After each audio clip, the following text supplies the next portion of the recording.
দেখবো যে 1 মিনিটেই কীভাবে বিকাশ অ্যাকাউন্ট কার নামে সেটা জানবো।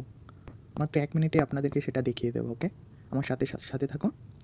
তো আমাদের প্রথমে চলে যেতে হবে ব্র্যাক ব্যাংকের আস্থা অ্যাপসে। এই যে এই আস্থা অ্যাপসটায়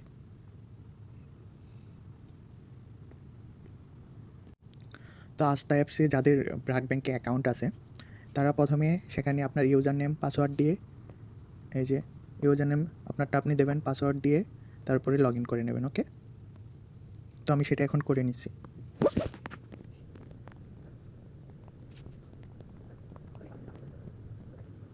আমার ইউজার নেম পাসওয়ার্ড দুটোই লেখা হয়ে গেছে। তো এখন আমি লগ ইন করে নেব।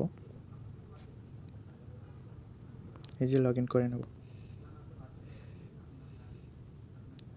তো আমাকে নিয়ে এসেছে অ্যাপসের হোম পেজে।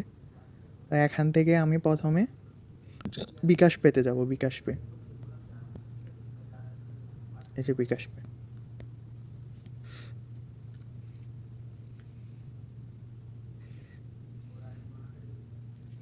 অনেক সময় নিচ্ছে, নেট স্লো। তো তারপর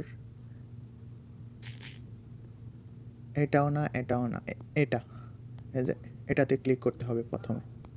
এটাতে ক্লিক করলাম, ওয়ান টাইম পে, এটাতে ক্লিক করতে হবে। এখন এখানে আমার অ্যাকাউন্ট চলে এসেছে। যেই নাম্বারটার মানুষ মানে কে, কীভাবে জানবো সেটা এখানে লিখতে হবে। এই যে এখানে মানে আপনি যেই নাম্বারটার মানে এইটার অ্যাকাউন্টের নাম কি, কার নামে এই অ্যাকাউন্ট, কার নামে এই বিকাশ অ্যাকাউন্ট, সেই নাম্বারটা এখানে দেবেন। এই যে এখানে। ওকে, তো আমি নাম্বারটা তুলে নিচ্ছি এখানে।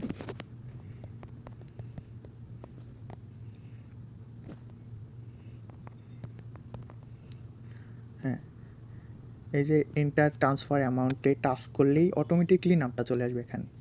মানে বললাম যে মাত্র 1 মিনিট সময়, আর কিছু দরকার হয়নি। এই যে দেখেন, এই যে যার নামে এই যে অ্যাকাউন্টটা, তার নাম চলে এসেছে এখানে। এই যে এটা, এই যে নাম চলে এসেছে। ওকে, এতটুকুই।